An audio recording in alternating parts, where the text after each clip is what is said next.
Bonjour à tous. Alors les vacances, ça approche, nous avons encore quelques épisodes avant la série de l'été que je vous annonce là déjà depuis quelques temps.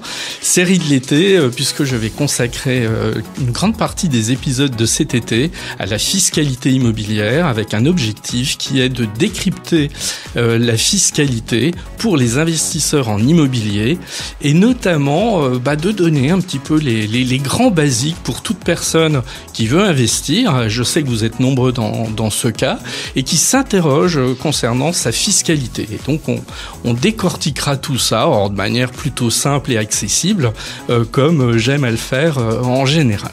Alors justement, on va parler d'investissement aujourd'hui, parce qu'il faut reconnaître une chose, c'est que depuis 2-3 ans environ, l'investisseur est assez perdu. L'investisseur immobilier, pas moins que les autres. La remontée des taux et donc le coût de l'emprunt a réduit la rentabilité de l'investissement immobilier. Mais où se tourner si éventuellement on veut aller sur autre chose que de l'immobilier? Alors la bourse offre des rentabilités attractives, on le sait, ça a toujours été le cas et ça s'est plutôt confirmé en 2024, mais c'est très risqué. L'assurance vie, notamment les fonds euros qui ont été très longtemps le placement préféré des Français, mais qui le reste encore d'ailleurs, oui, mais ils ont un inconvénient. Ils ont une morale en berne avec des rendements qui parfois ne dépassent pas l'inflation depuis quelques années, donc c'est assez peu. Alors il y a tout type de placements, un peu plus alternatifs comme les OPCVM, les CPI. Mais il faut reconnaître une chose, c'est les Français s'en détournent parfois faute d'en comprendre les mécaniques qui, certes simples, ne sont pas toujours accessibles au commun des mortels. Donc en fait, on est dans une période compliquée et plus que jamais, il faut revenir aux fondamentaux, il faut garder la tête froide et plus que jamais, il faut être en capacité d'analyser cet environnement de l'investissement. Et je vous promets qu'à la fin de ces échanges avec mon invité, Luc Tilliez, vous aurez les idées bien mieux en place pour comprendre l'environnement de l'investissement en 2024. Alors Passion Immo, épisode 82, c'est parti.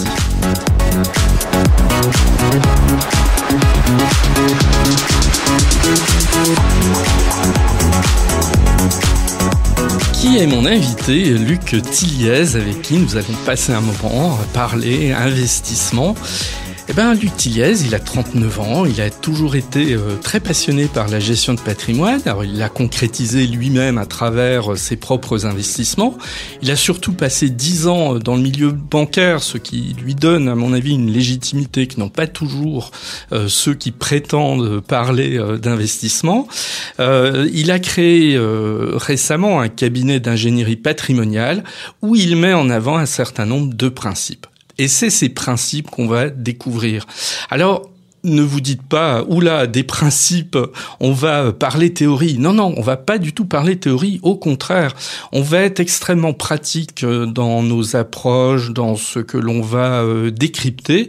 Mais vous allez voir qu'on va remettre en avant des principes simples qui, je trouve, parfois sont oubliés en matière de choix d'investissement. Et on va balayer comme ça l'investissement immobilier, mais toutes les possibilités alternatives qu'il pourrait y avoir. Alors, pas toutes, quand je dis toutes, j'exagère, mais disons les principales. Et vous verrez très clairement qu'à l'issue de cet entretien, vous aurez des éléments d'analyse qui vous seront extrêmement utiles. Alors, je lui ai posé une première question à Luc, une question tout simple.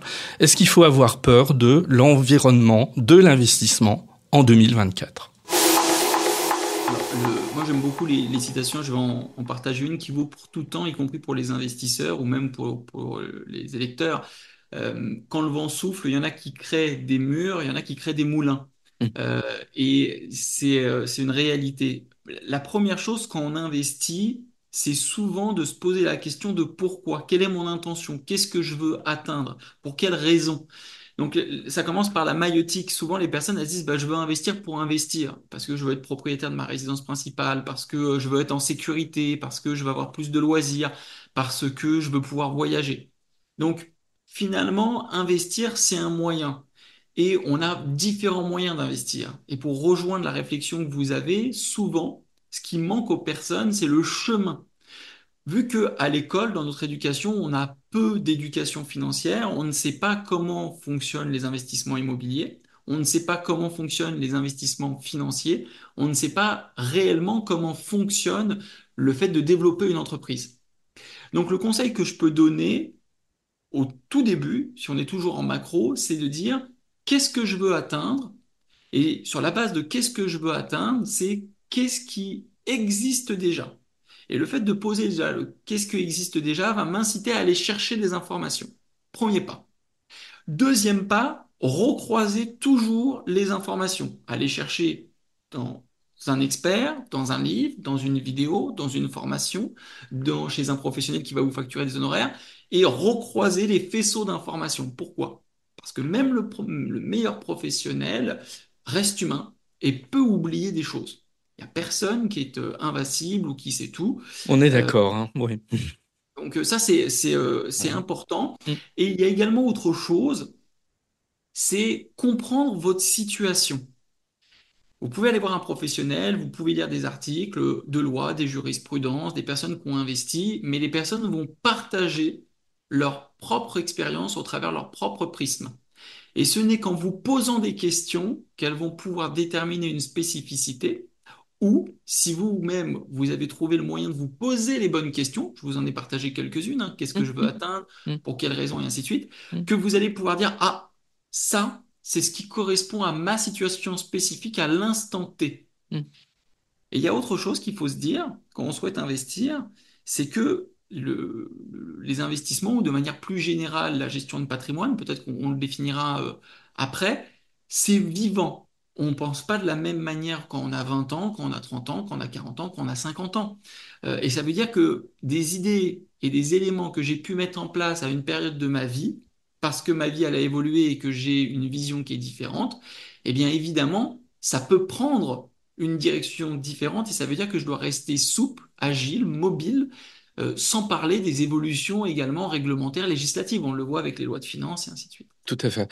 Donc, si je vous entends bien, le problème n'est pas tant l'environnement dans lequel on est, qui est par définition instable, mouvant, etc., que le propre cheminement que l'on se crée soi-même et donc le questionnement qui amène à ce cheminement. Si je vous ai bien compris, hein, vous me Bien remettez en compris. cause, hein, si c'est... Non, mais vous m'avez bien compris et finalement, c'est la capacité à se poser des questions et dans un environnement qui est en permanence changeant, pas forcément instable, mais changeant selon le prisme que nous Hum, avons, hum. c'est une capacité d'adaptabilité et d'aller chercher l'information. Et aujourd'hui, il faut bien le reconnaître, on est dans un paradigme où on a accès à énormément d'informations Ah, on et va y comme ça, venir tout de les suite. gens Ouais. sont... Ah bah, donc je ne veux pas anticiper alors. Ah oui, on va y venir. C'était l'objet de ma deuxième question. Parce que c'est un peu mon cheval de bataille. On en avait un petit peu parlé quand on avait déjà discuté entre nous pour préparer en fait l'entretien.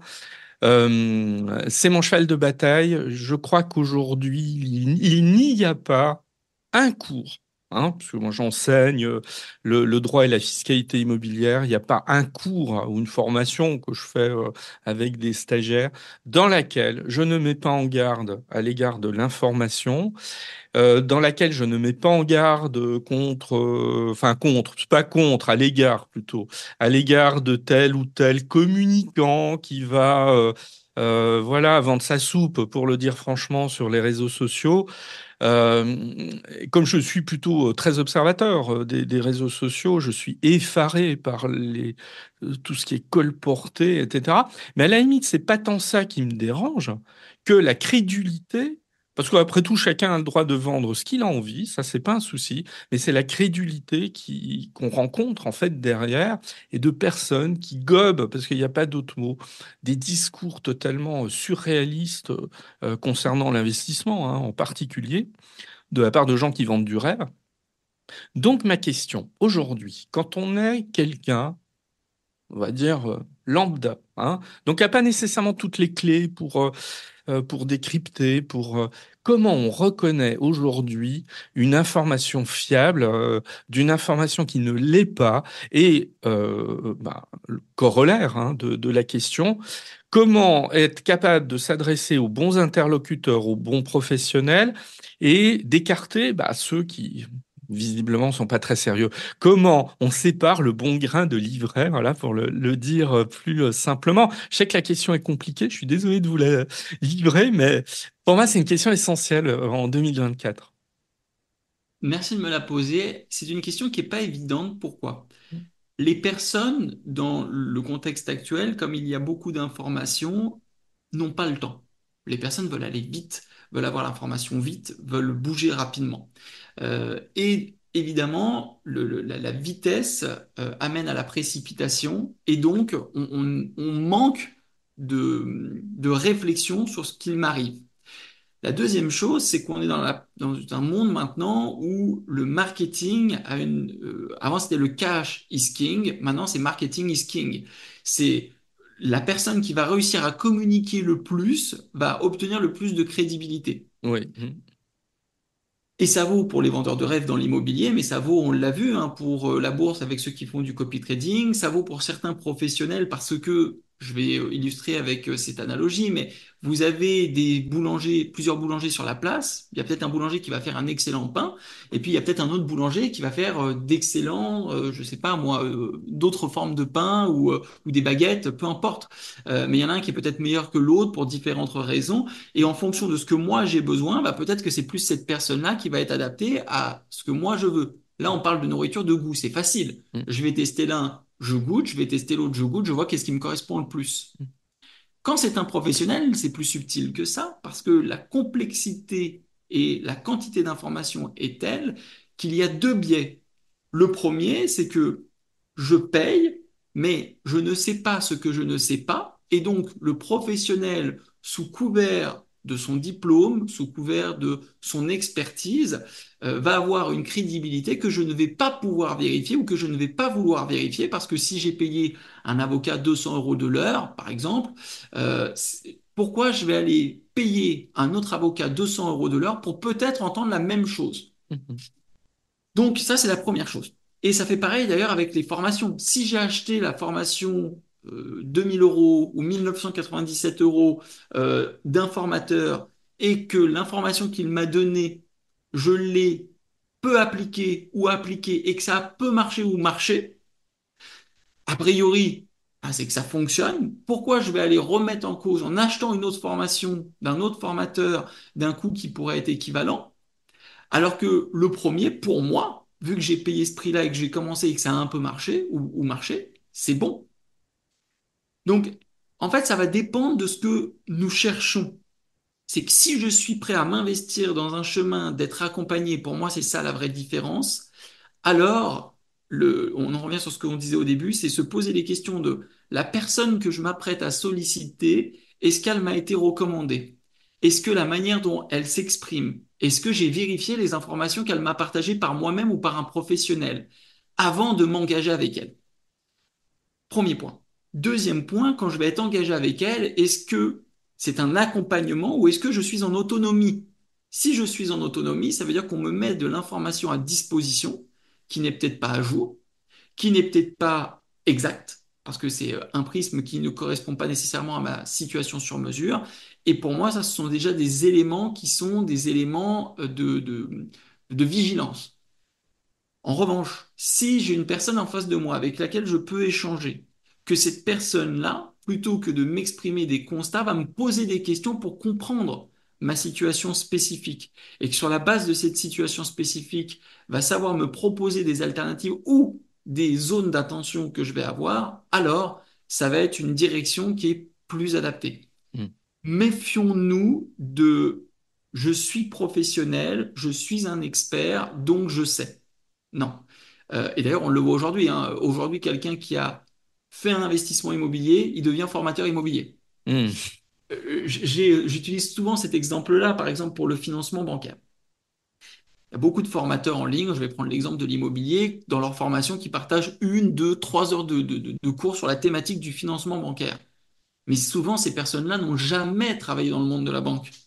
Elles partagent leur expérience. Tout à fait. Imaginons qu'elles soient déjà extraordinaires et que dans leur expérience, elles aient financé 10, 20, 30 biens pour leur propre compte. C'est pas tout le monde, hein. Faut savoir qu'en France, la majorité des personnes, elles ont fait un investissement locatif. Quand on descend à deux, On est déjà à 80% de la population. C'est ce que je Donc, répète souvent. Oui, tout à fait. il y a peu de Hum, personnes qui ont fait 3, 4, 5, 6. hum, Ça veut dire que les personnes qui parlent du financement bancaire, vu qu'elles n'ont jamais travaillé dans ce milieu-là, hum, elles parlent de leur propre expérience. hum. Et donc, elles parlent de, allez, je vais caricaturer, 10 fois 10 dossiers bancaires qu'elles ont menés. Au Et c'est mieux, tout. au mieux. Au mieux. Au Ouais, mieux. au mieux. Encore une fois, c'est pas pour dire oui, Luc, vous êtes meilleur, pas du tout. Mais c'est pour faire le parallèle. J'ai travaillé dans la banque presque 10 ans. Je continue aujourd'hui à côtoyer, parce que ça fait partie de mon réseau, des directeurs de banque, des pôles habitat, des directeurs régionaux, mais y compris des courtiers, des dossiers bancaires. J'en ai monté des milliers. Donc évidemment que j'ai une expérience qui est différente. Si demain j'allais dans un domaine qui est la plomberie, j'ai fait déjà des travaux, est-ce que je peux me comparer à un plombier? Évidemment non. Le plombier fait ça toute la journée. Il va avoir plus de compétences, plus d'expérience. Et en fait, pour rejoindre ce que vous disiez sur la crédulité, c'est la même chose. C'est la personne à qui je m'adresse, qu'est-ce qu'elle a déjà réalisé et est-ce que ça parle d'elle ou alors est-ce que ça parle d'une vocation? Et voilà, ça, en tout cas, c'est ce que moi je m'applique, hein. Je dis pas encore une fois que c'est infaillible, mais c'est ce que je m'applique. Très bien. On va parler là maintenant, on va parler un peu plus d'investissement, hein, voilà, mais je trouvais intéressant que voilà, on démarre par ce préalable. Bon, on va parler d'immobilier dans un premier temps, puis après on lâchera l'immobilier et puis on essaiera de regarder les solutions alternatives, parce qu'il n'y a pas que l'immobilier dans la vie, et puis même si quelqu'un qui veut faire de l'immobilier, je trouve toujours intéressant ce prisme d'ouvrir en fait à d'autres choses pour justement mieux comparer encore et être mieux à même de faire ses choix. Voilà, c'est bon. Alors l'immobilier aujourd'hui en 2024 semble être quand même dans la tourmente. Crise de l'offre, très claire, crise des crédits immobiliers, plus difficile à obtenir, ça s'est un peu arrangé, mais enfin on va pas non plus sauter au plafond. Les choses sont pas revenues encore dans le commun de ce qu'elles étaient, et puis peut-être qu'elles n'y reviendront pas d'ailleurs. Des taux qui sont des taux encore élevés, là encore, bon, avec une incertitude. Certes, la BCE a baissé d'un quart de point son taux le 6 juin, mais bon, il y a une incertitude après, qu'il y a une incertitude électorale qui pèse. Le résultat de l'élection, parce que voilà, faut dire les choses franchement, pourrait peser là encore sur tout ça. Bon, il y a un univers un petit peu tourmenté. Et c'est vrai que je vois beaucoup autour de moi des personnes qui, souhaitant investir en immobilier ou qui souhaitaient le faire à un moment donné, se disent, oula, c'est peut-être plus le bon moment, on va attendre, etc. Alors, ma question, dans un premier temps, est toute simple. Est-ce que 2024 reste un bon moment pour acheter en immobilier? Sans langue de bois, hein, sans dire nécessairement, oui, c'est toujours le bon moment pour acheter, qui est un peu le discours convenu qu'on entend très souvent, qui a une part de réalité, mais qui est un peu réducteur quand même. De manière pragmatique, oui. Je le fais volontairement non nuancé, puis je vais le nuancer maintenant. Mm. Il y a deux choses à observer quand on veut investir dans l'immobilier. C'est un investissement qui est de valeur et qui est de rendement. Quand on fait un investissement, j'entends locatif, hein. Je ne parle pas de la résidence principale, on peut en parler si vous le voulez. Un investissement locatif, il va avoir à un instant T, quand je rentre sur le marché, comme pour des actions, une valeur. Demain, il y a une crise qui est corrélée au contexte actuel. Aujourd'hui, je suis propriétaire de ma résidence, d'un investissement locatif ou pas, je veux la vendre. Le marché, pour des raisons qui sont diverses, les personnes qui ne sont pas formées, qui n'ont pas les informations, qui ne peuvent pas emprunter parce que les taux sont hauts, parce qu'ils ont peur par rapport au contexte économique, parce qu'ils ont peur par rapport au contexte climatique, pour plein de raisons. On a l'offre, on a la demande qui n'arrive pas à se réunir et ça conduit à une crise. L'immobilier baisse. J'ai acheté en 2024 avant que cette crise-là survienne. J'ai acheté à un prix de 100, par exemple, et mon bien immobilier va valoir 80. Quelle conséquence pour moi? La conséquence, si je ne souhaite pas revendre, elle est nulle. Pourquoi? Parce que dans le temps, pour l'instant en tout cas, l'histoire nous montre que l'immobilier a toujours continué d'évoluer à la hausse, avec une pondération malgré tout, c'est que la politique de taux contribuait à ce que les prix des biens immobiliers augmentent parce qu'il y avait une facilité à acquérir de l'immobilier. Donc, pour rejoindre ce que vous avez dit, ce n'est pas dit que dans le temps, ça continue. Parce que si la politique des taux ne redescend pas, eh bien, et que les salaires n'augmentent pas, les personnes ne pourront pas emprunter, sauf si les règles d'octroi de crédit changent. Pareil, on pourrait faire une parenthèse sur le Haut Conseil de la stabilité financière si vous le souhaitez. Mais avant, les taux, ils n'ont pas toujours été à 4% ou à 3%. Moi, j'ai vu des taux qui étaient à 6%. Et à l'époque de mes parents, c'était des taux qui étaient à 14, 17%. Tout à fait. Bah oui, oui, quand j'étais enfant, bon, je me rendais à moitié compte des choses, mais j'entendais parler autour de moi. Milieu des années 80, oui, on a eu des pointes à 15, 16, 17%, très précisément. Voilà, mais on a oublié un peu cette histoire là. C'est toujours une question de prisme. Si je pars de 1% à 4%, on se dit, oh là là, c'est catastrophique. Mais si par contre je passe de 10 points à 4 points, eh ben, on se dit, oh waouh, c'est extraordinaire. Donc c'est vraiment une question de point de vue. Donc, est-ce que c'est le bon moment pour investir en 2024? Si j'ai une vision long terme, la réponse, j'ai envie de dire oui. Pourquoi? Parce que si j'ai une vision de mon investissement, je n'ai pas besoin de liquidité, je le fais à long terme, même s'il perd de la valeur à un instant T, pour l'instant, l'histoire nous montre que ça reprend de la valeur dans le temps. Première chose. Deuxième chose, on est toujours en manque de logement en France et on le voit, les zones ont tendance à se développer. Quand il y a eu la crise du Covid, par exemple, les biens immobiliers ont pris de la valeur. Pourquoi? Parce que les personnes ont pu travailler en télétravail. Ça a commencé à s'exporter des villes et du coup, il y a des zones qui étaient mieux desservies ou peu desservies qui ont pris de la valeur. Et de l'autre côté, maintenant l'investissement de rendement, quand j'ai un investissement locatif, la crise du logement, il n'y a jamais eu de crise au niveau du marché locatif. Au contraire, il y a eu des plafonnements de loyers dans certaines régions parce que les personnes n'arrivaient pas à se louer. Mais a priori, si on a un bien qui est bien placé, qui est avec des prestations qui sont correctes, hein, donc pas un logement insalubre, et que je suis au bon prix, je vais trouver des locataires. Donc, j'ai ces deux visions à avoir et de mon point de vue, oui, c'est toujours adapté d'investir en 2024. Cela étant, est-ce que c'est aussi bien d'investir en 2024 qu'en 2023? Au moment où je vous parle, non. Pourquoi? Parce que le marché immobilier est haut, les taux sont hauts, et ça veut dire que la trésorerie excédentaire que je vais avoir, donc le cash flow, comme l'appellent les investisseurs immobiliers, en fonction de l'exploitation que je vais choisir, et donc le risque que je vais être prêt à supporter. Mm. Est-ce que je fais de la location nue? Est-ce que je fais de la location meublée? Est-ce que je fais de la location, de la colocation? Est-ce que je fais du co-living? Est-ce que je fais de la location courte durée? Ce n'est ni les mêmes risques, ni les mêmes régimes, ni les mêmes rentabilités.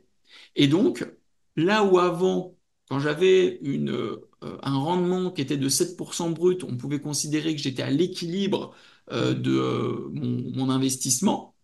Je le caricature, hein, évidemment, c'est un peu plus complexe que ça. Mais je savais que tout s'équilibrait avec ma fiscalité, avec mes rendements et que j'avais pas à sortir de l'argent de ma poche. Avec les taux qui ont augmenté, évidemment, ma mensualité de prêt augmente et donc ma trésorerie diminue d'une part. Et de l'autre côté, eh bien, mon rendement également, vu que le marché il est haut et que le loyer, lui, n'est pas extensible, en tout cas pour l'instant, eh bien, mon rendement, lui, reste le même. Donc, mécaniquement, j'ai un rendement qui est toujours de 7%, mais ma trésorerie excédentaire, elle est moins importante. Et ça veut dire que ma trésorerie excédentaire, ça peut également contribuer à ma marge de manœuvre. Mm. J'ai une vacance locative, j'ai des petits travaux à réaliser, ma trésorerie excédentaire, au revoir. Mm. Et dernier point sur ce sujet-là, vu que le marché est plus précaire, que les gens ont plus de difficultés, ça signifie également que les incidents de paiement sont plus présents, sont davantage présents. Souvent, on dit que c'est 3% les incidents de paiement en France. C'est plus que ça.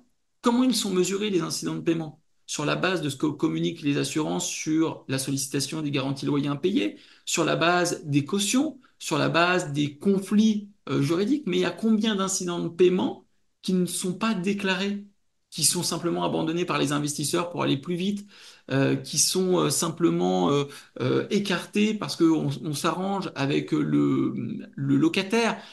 Quand il y a un différé d'incident de paiement également, c'est j'ai une difficulté, monsieur le propriétaire, mais je vous paye en deux, trois fois sur les prochains Mm. mois. Donc des incidents de paiement, il y en a plus que ça. Est-ce que c'est la majorité? Non. Est-ce qu'il faut le considérer? Oui. Oui, alors là-dessus, j'ouvre une rapide parenthèse parce que je suis en train de m'intéresser au sujet et je suis je tombe un peu à la renverse sur le manque de fiabilité des chiffres dans ce domaine. Et en fait, conclusion, il n'y a pas grand-chose, quoi. Voilà, il n'y a pas grand-chose. Il n'y a pas de stats extrêmement sérieuses. Et les stats qui existent, c'est un peu des évaluations au doigt mouillé, comme ça, reprises un peu par tout le monde. Mais à la base, il n'y a rien de vraiment tangible. Voilà, c'est. Alors oui, 3%, c'est le chiffre qu'on avance depuis 20 ans quasiment, sans qu'il ait été ni réactualisé, ni réétudié, ni quoi que ce soit. D'autres avancent des chiffres 15, 20%, mais quand on creuse, on ne sait pas d'où ça sort non plus. Enfin, vous voyez, il y a vraiment un problème par rapport à la qualité statistique de cette information qui, pour moi, me semble essentielle, hein. C'est un indicateur quand même intéressant. Ouais, Je vous rejoins pour avoir fait l'exercice pour une de mes sociétés, la fiabilité aujourd'hui de la source, et je comprends la difficulté pour avoir voulu moi-même le faire. Donc il y a l'INSEE évidemment, mais pas que. ouais, mais. Euh, mais c'est extrêmement difficile. Comment aujourd'hui vous allez définir le nombre de propriétaires en France ou multipropriétaires par exemple, en sachant que parfois il y a des sociétés. Hmm, Donc, c'est pas simplement en nom propre. hmm, Parfois, il y a du démembrement entre la nue propriété et l'usufruit. À qui appartient quoi? Qu'est-ce qu'on considère? Parfois, il y a des personnes qui ne sont pas recensées en France parce qu'elles habitent à l'étranger. Voilà, donc il y a des difficultés. Actuellement, il est communiqué qu'il y a 2,7 millions de propriétaires et multipropriétaires en hmm, France. hmm. J'ai tenté pareil de vérifier cette information-là, très compliqué. Ah oui, complètement. Non, non, mais c'est des chiffres comme ça que tout le monde colporte de cette manière. Pareil, on pourrait, bon, c'est pas le sujet, le nombre d'agences immobilières en France. Alors là, pareil, on est dans une espèce de truc un peu vague. Ouais, 30 000 à peu près, mais quand on creuse, pareil, ça manque de base très solide, en fait. Mais ça rejoint ce que nous partagions au début de notre échange. Comme les personnes veulent aller vite et qu'elles n'ont pas le temps ou elles ne veulent pas prendre le temps, elles partent du principe que, ah, telle source à laquelle je fais confiance, par exemple tel journal ou tel institut, a donné telle source. Parce que même, je vais vous dire, même si l'INSEE me disait il y a 3 millions de multipropriétaires, très bien, comment vous vous y êtes pris pour faire ce calcul-là? Parce qu'aujourd'hui, en fait, la réalité, c'est que on ne peut plus se contenter, je l'ai vu tellement de fois, d'un professionnel qui vous donne une information. C'est comment, et d'ailleurs, pour rejoindre ce que je vous disais, quand un professionnel vous donne une information, demandez-lui de la justifier. Quelle est votre source? Mm, Quelle était votre méthode de calcul? Sur quelle base vous vous appuyez? Par exemple, si c'est un avocat, demandez-lui les sources, les interprétations, les jurisprudences. Si c'est un ingénieur patrimonial, même chose. Et ils doivent engager leurs responsabilités. Donc, aujourd'hui, et c'est contradictoire, on veut aller plus vite, donc on a envie de croire plus facilement, alors qu'en réalité, quand on a une information, on devrait, peu importe de qui elle émane, la faire vérifier. mm, On pourra en reparler d'ailleurs plus tard sur les vendeurs de rêves et sur l'immobilier, parce qu'il y a quelque chose qui se passe. Actuellement, je travaille sur un documentaire sur les prêts croisés. Je ne sais pas si vous êtes au fait de cette méthode-là, mais il y a des investisseurs qui se font avoir embobinés par des personnes qui mm, détruisent leur vie parce que sous couvert de oui, ça fonctionne, non, il n'y a pas de texte de loi, non, ce n'est pas légiféré, non, la banque ne fonctionne pas comme ça, mais comme ils ne le savent pas, mais nous, là, il y a plusieurs témoignages qui sont collectés, il y a des personnes, financièrement, leur vie est terminée. mm, Ça va être difficile de se remettre de 300, 400 000 euros de dette, alors que c'est des personnes qui sont intellectuellement sensées, mais c'est simplement qu'elles ont manqué de vigilance à un moment donné dans le cadre du contrôle. Et je me rends compte également de quelque chose qui est très, très important, c'est que souvent c'est le même procédé qui fait lien avec les investissements, hein. C'est pour ça que j'en parle. C'est que souvent l'appât du gain, le fait de se dire je veux gagner de l'argent et ma condition, elle est tellement difficile ou je veux tellement m'en extraire que je suis prêt à croire même ce qui est incroyable, mm. alors que qu'on se le dise, il, il faut être dans un juste milieu, ne pas avoir des croyances limitantes qui vont m'empêcher d'avancer, ce qu'on a pu entendre dans l'immobilier. Ah, si c'était si facile, tout le monde le ferait. L'immobilier, c'est accessible à tout le monde. Est-ce que c'est facile? Non. Est-ce que c'est magique? Non. C'est comme une entreprise, mais c'est accessible à tout le monde. Les personnes pensent que on peut devenir riche grâce à l'immobilier en peu de temps et sans effort. Et la réalité, c'est que nous pouvons devenir riches. Alors après, il faudrait définir ce que ça veut dire riche dans l'immobilier, mais avec de la rigueur, avec de la connaissance, avec de l'effort, avec de l'investissement en temps, avec de l'investissement en énergie, avec une charge mentale.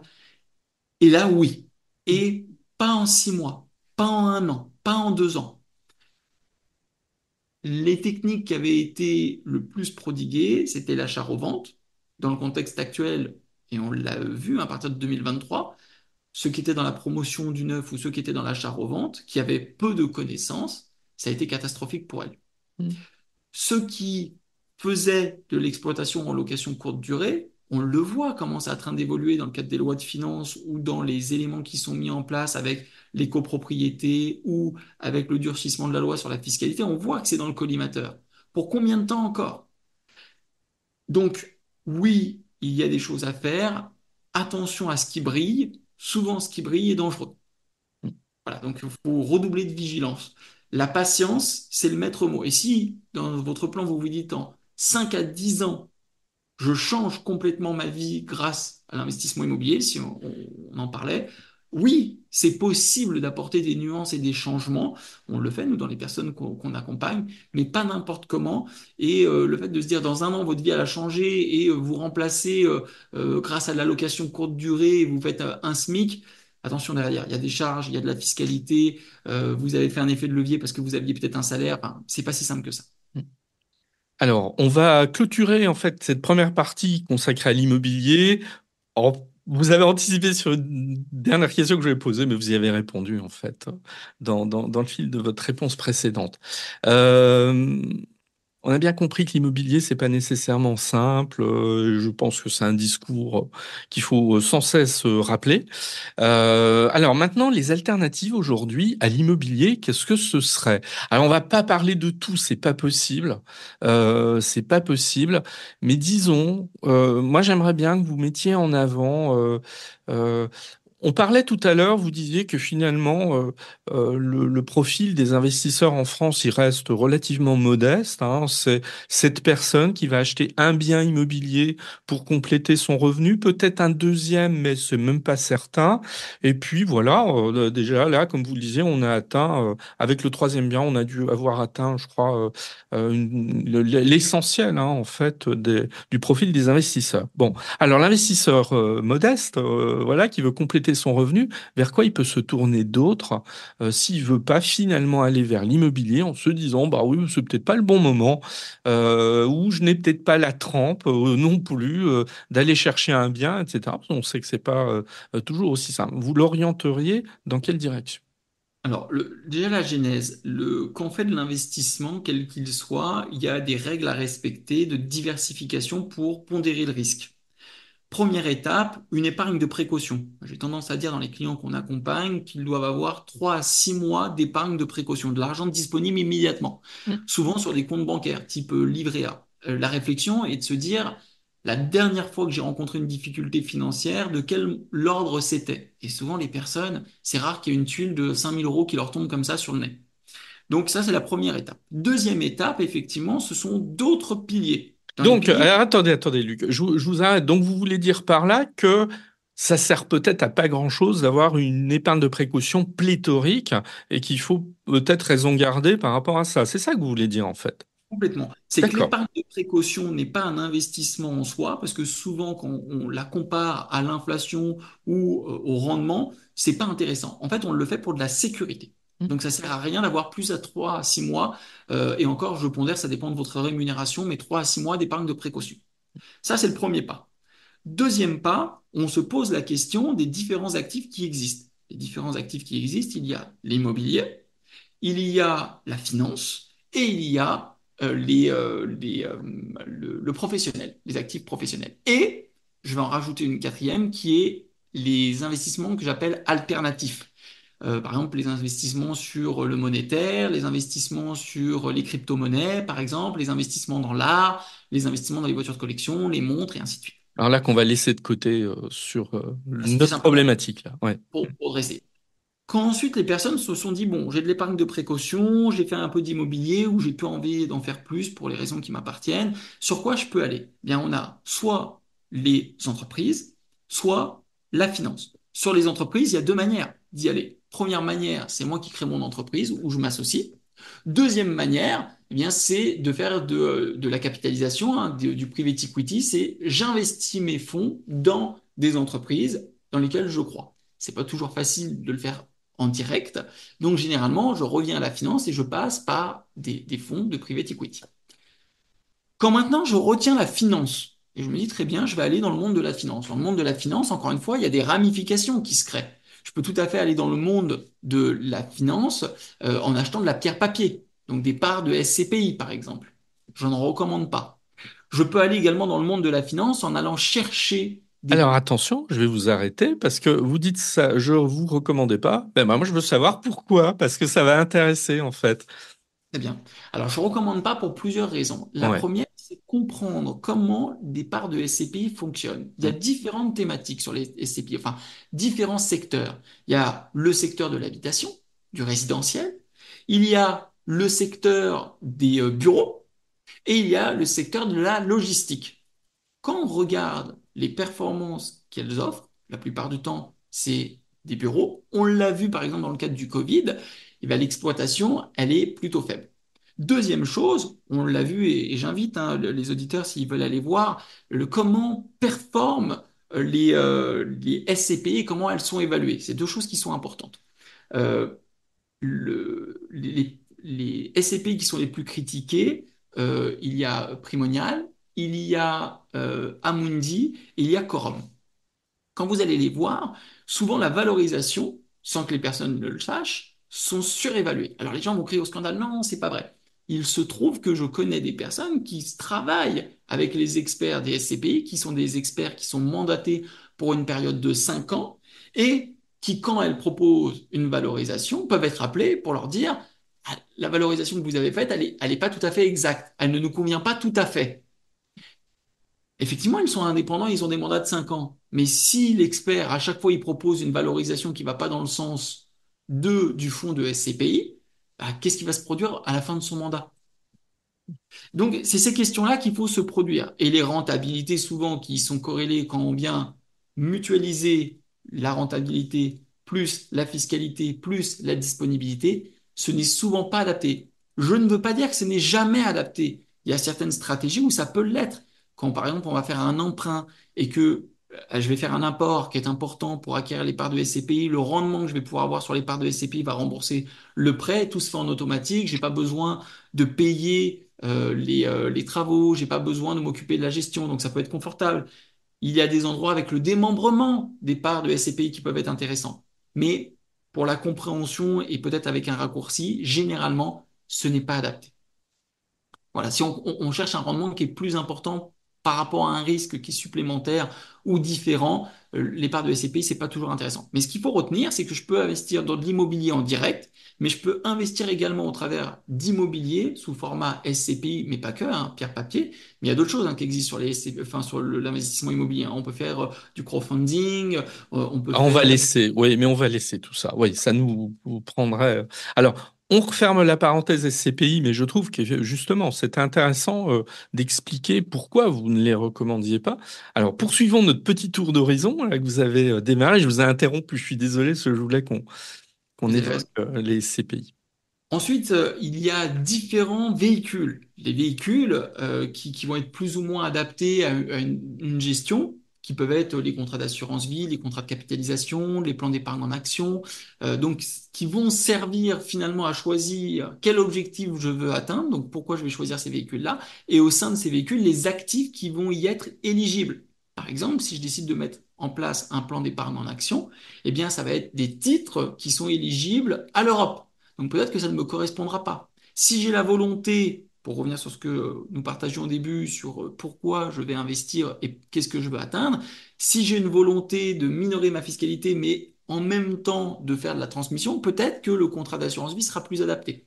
Si c'est pour ma société, peut-être que ça sera le contrat de capitalisation. Donc, il y a des questions à se poser en amont. Et sur Bien. les actifs, Alors, je vais ouvrir une nouvelle parenthèse par rapport à l'assurance vie parce que voilà, là j'aimerais avoir un éclairage sur un sujet, les fonds euros.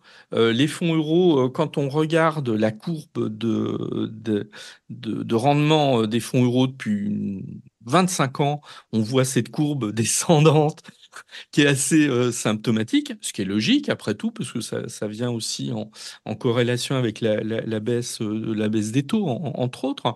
Euh, il y a eu beaucoup de communication là-dessus. En début d'année, de grandes compagnies ont dit oui, mais ça y est, ça redémarre, etc. Enfin voilà, bon, je trouve que les choses ne sont pas très claires à ce niveau-là. Et moi, j'ai posé une question simple. Est-ce qu'on peut imaginer des rendements aussi élevés sur les 20 prochaines années sur du fonds euro qu'on l'a connu sur les 20 dernières années? Je sais que la question, bon, elle fait un peu lire dans la boule de cristal, j'en suis désolé.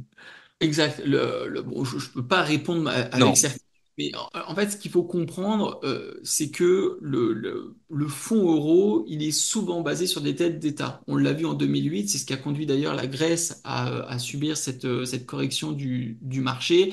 Et souvent, le fonds euro, nous n'en proposons pas, par exemple, à nos clients, je vous le dis, parce que souvent, la performance qui est associée par rapport aux frais, à la fiscalité, la rentabilité pour les clients, elle est très très faible. Le seul intérêt, si on le mettait dans le cadre d'un contrat d'assurance vie, ça serait vraiment la volonté de pouvoir transmettre dans un cadre fiscal qui est intéressant. C'est autre chose, oui, tout à fait. Ouais. Voilà. Mm, Donc c'est autre chose, c'est pas pour l'investissement. mm. Ou alors qu'on veuille avoir une hyper disponibilité des capitaux à un instant T. On pourrait aller sur du marché monétaire ou obligataire ou euro pour pouvoir en extraire et récupérer l'argent pour des projets. Donc est-ce que dans le temps, le fonds euro va être adapté? Je ne crois pas. Pourquoi? Quand il y a une crise des liquidités, les entreprises, les États ne peuvent plus emprunter sur les marchés. Donc, qu'est-ce qu'elles font? Elles doivent émettre des obligations pour pouvoir tout simplement se financer. Et c'est pour ça, en fait, que les fonds euros, les entreprises peuvent augmenter, enfin, les assureurs peuvent augmenter les taux qui sont prodigués dans le cadre du fonds euro. Mais quand ça va se corriger, quand l'économie, si à un moment donné fonctionne, va se Mm. corriger, eh bien, les taux vont descendre. Et c'est la raison pour laquelle, depuis des années, quand les personnes pouvaient se financer, parce qu'il y a une politique de taux basse, eh bien, évidemment, le fonds euro, la performance qu'elle propose, eh bien, elle est toujours plus basse. Et les dernières années, ça tournait pour la majorité des assureurs en dessous des 2%. On était à 1,5, voire même parfois 1%.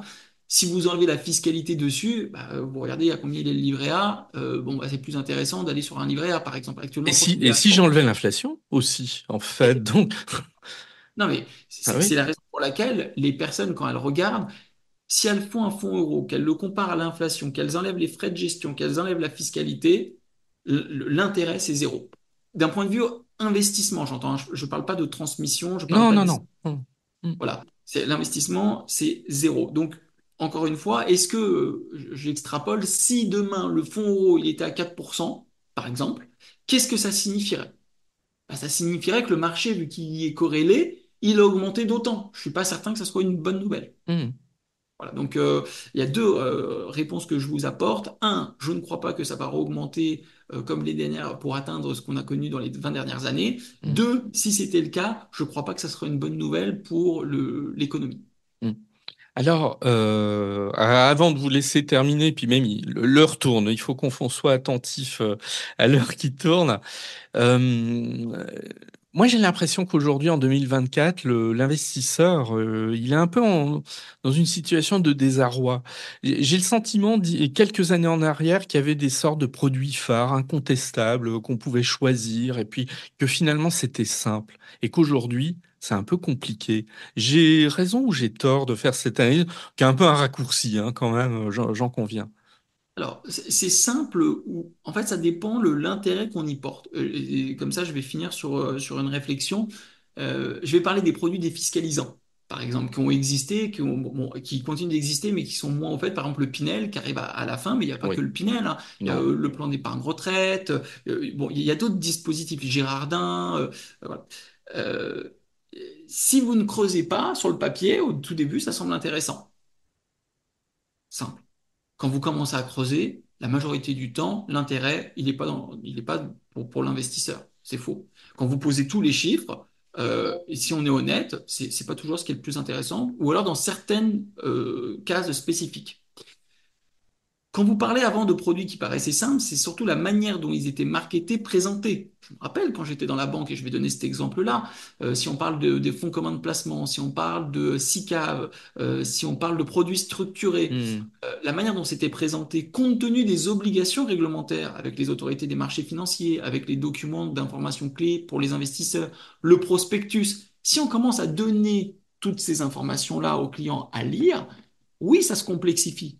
Nous, on s'oblige, par exemple, dans le cabinet, à faire un rendez-vous avec le client où on aborde tous les documents, on leur soumet, on le lit avec eux, on leur présente, on leur simplifie la tâche. Mais il y en a combien de professionnels qui le font? Je ne parle pas des obligations réglementaires. Les professionnels, qu'ils soient conseillers en investissement financier ou qu'ils soient conseillers en gestion de patrimoine, ils ont l'obligation de remettre ces documents. Posez-vous la question quand vous recevez en fonction des documents et en fonction de la constitution du portefeuille, combien de documents vous lisez quand vous les soumettez. Ça vaut pour les offres de prêt, hein, pour l'immobilier. On vous donne 10, 20, 30, 40 feuilles avec des éléments techniques dedans. Qui les comprend, qui les lit quand ils ne sont pas professionnels? Ah ben Et pas donc, grand monde, bien pas sûr, grand monde. mais pas Là grand où, monde. av- Ouais. Là où avant ça paraissait simple et où il y avait moins de réglementation, aujourd'hui les professionnels sont obligés de communiquer davantage, les personnes ne sont pas plus formées et donc ça donne l'impression que c'est plus complexe. Là où avant, sur un fonds commun de placement, on disait écoutez, c'est garanti, c'est indexé sur le 440, il y a des effets de cliquet, donc tous les ans s'il y a de la performance, vous êtes sûr de gagner de l'argent et votre capital, il est garanti à terme. C'était un discours qui était simple à entendre. Est-ce que ça correspondait à la réalité quand on lisait les petites lignes? Non. Hmm. Non, Hmm. souvent, ça ne correspondait pas à la réalité parce que ça considérait que l'indice qui était le CAC 40, il ne fallait pas qu'il perde plus que 40% de sa valeur. Dans ce cadre-là, le capital n'était plus. Mais si on disait ça aux personnes, ça ne fonctionnait pas. Donc, je ne crois pas que ça soit plus compliqué. Hmm. Je crois que les obligations de communication sont supérieures, que les personnes ne sont pas plus intéressées et ne sont pas plus informées. Et donc, vu qu'il y a une richesse d'informations avec pas des professionnels qui sont toujours plus compétents d'un point de vue pédagogique et d'un point de vue technique, ça rend l'ensemble moins compréhensible, moins audible. Bien.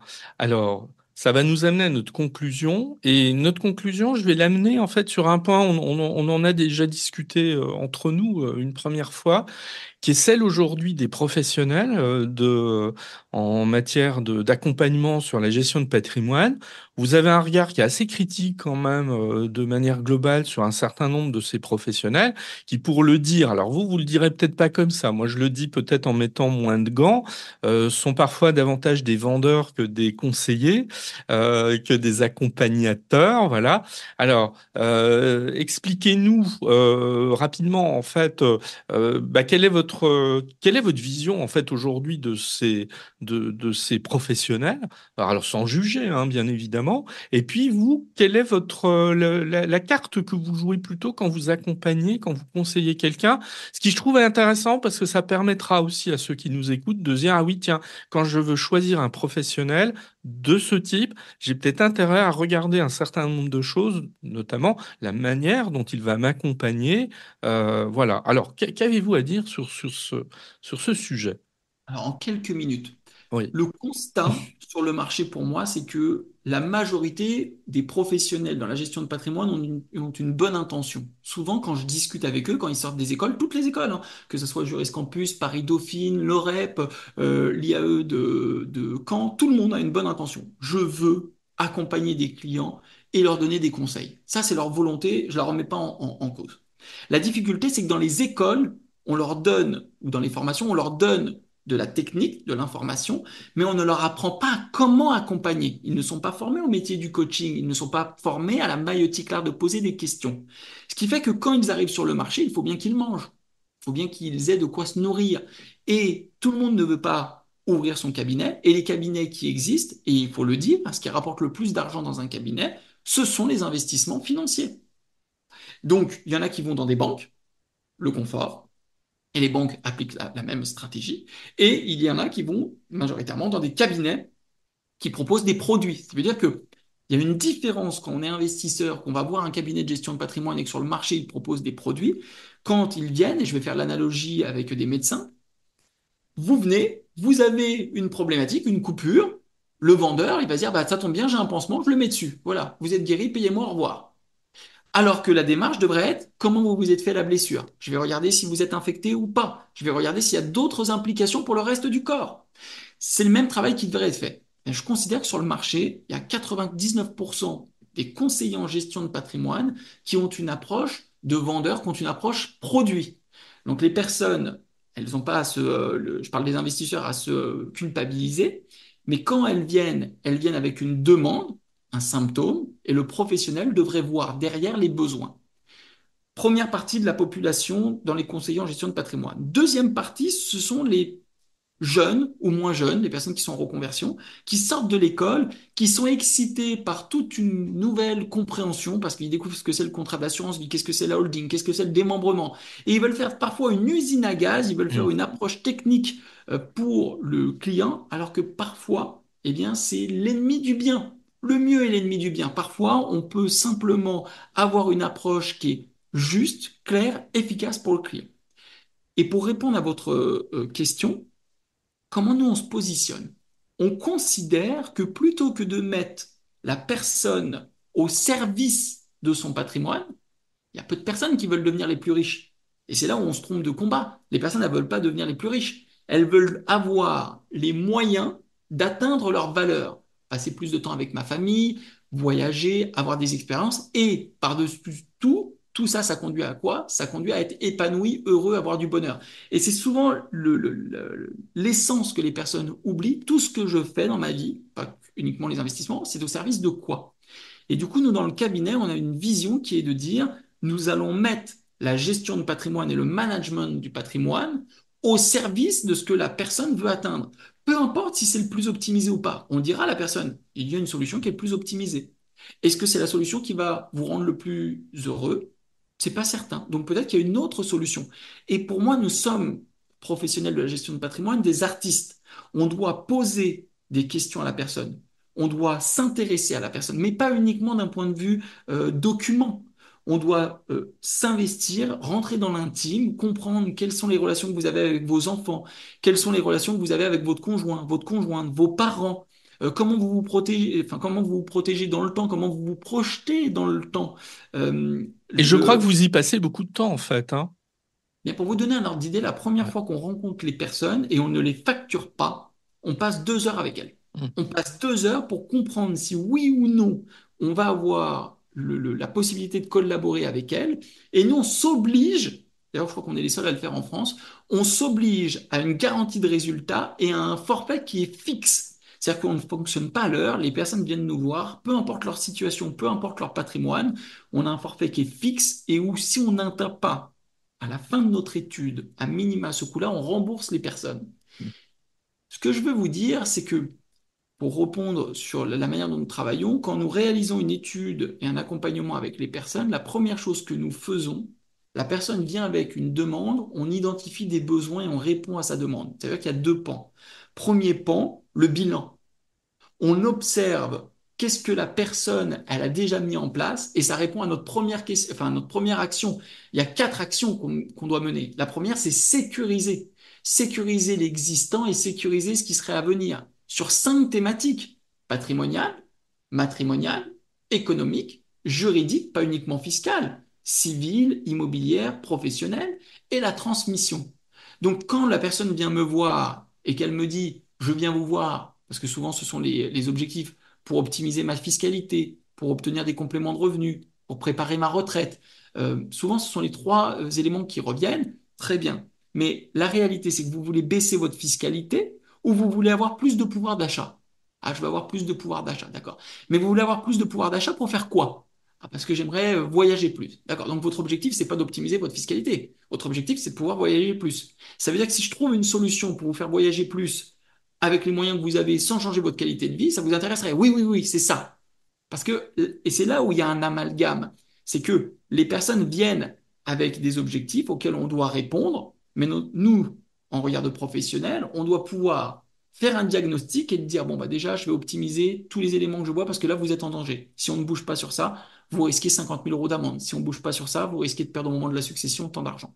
Et la deuxième chose, c'est, j'ai entendu vos objectifs, monsieur, madame, on part d'ici, voilà les stratégies que nous allons mettre en place et voilà qu'est-ce que nous allons atteindre pour vous. Quand les personnes disent, je veux obtenir des compléments de revenus, très bien. À quel horizon? Quel montant? Pour faire quoi? Et nous ne sommes pas magiciens, nous écoutons. Et après, nous disons, par rapport à ce que vous avez exprimé, bah, on atteindra de 10 000 euros de revenus par mois en passif, mais ça ne sera pas plus 10 ans, ça sera plus 12 ans, ou ça sera plus 6 ans. Ou alors, on respectera votre données de temps, mais ça ne sera pas 10 000 euros qu'on sera en capacité d'atteindre, ça sera 6 000 euros. Voilà, donc il faut apporter de la cohérence et il ne faut pas vendre du rêve. Et nous, c'est quelque chose auquel on s'attache et c'est pour ça que les personnes, elles adorent travailler avec nous et c'est ce qu'on leur dit. Quand on commence à collaborer ensemble, c'est pour toute une vie. C'est pas je vous vends un produit et chaque fois que vous avez avoir besoin d'un produit ou que je vais identifier que je pourrais vous placer un produit, je vous appelle. Nous, on veut vous accompagner, assumer les conseils qu'on vous donne et seulement quand cette étude elle est faite, on n'est pas contre le fait de vous accompagner à sélectionner des produits, mais c'est le second temps. Premier temps, on fait une étude.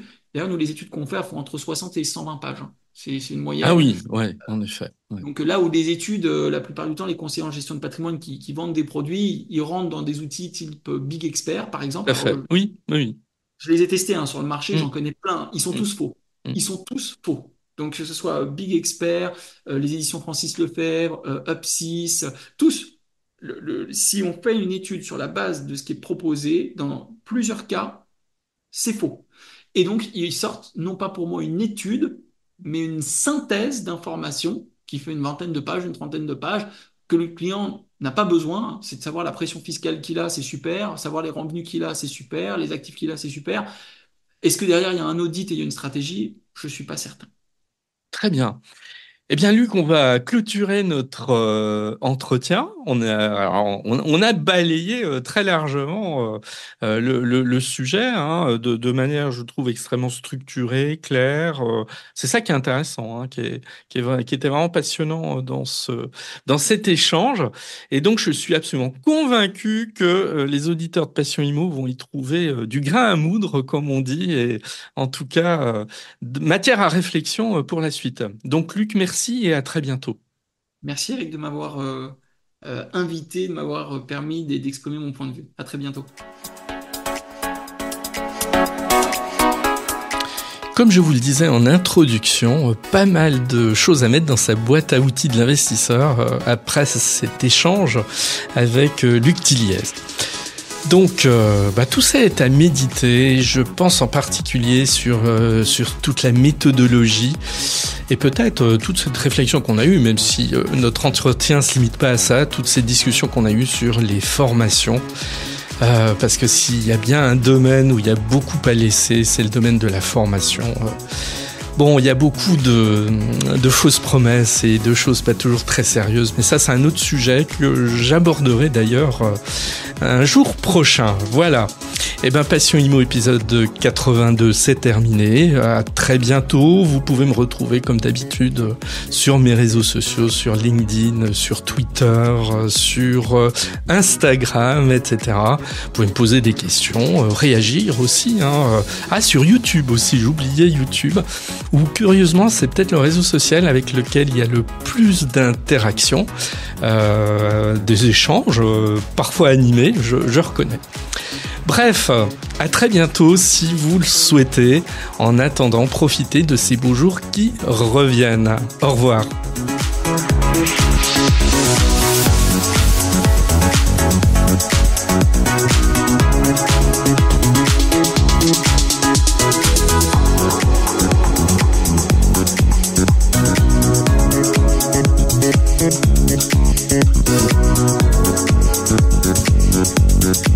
We'll be right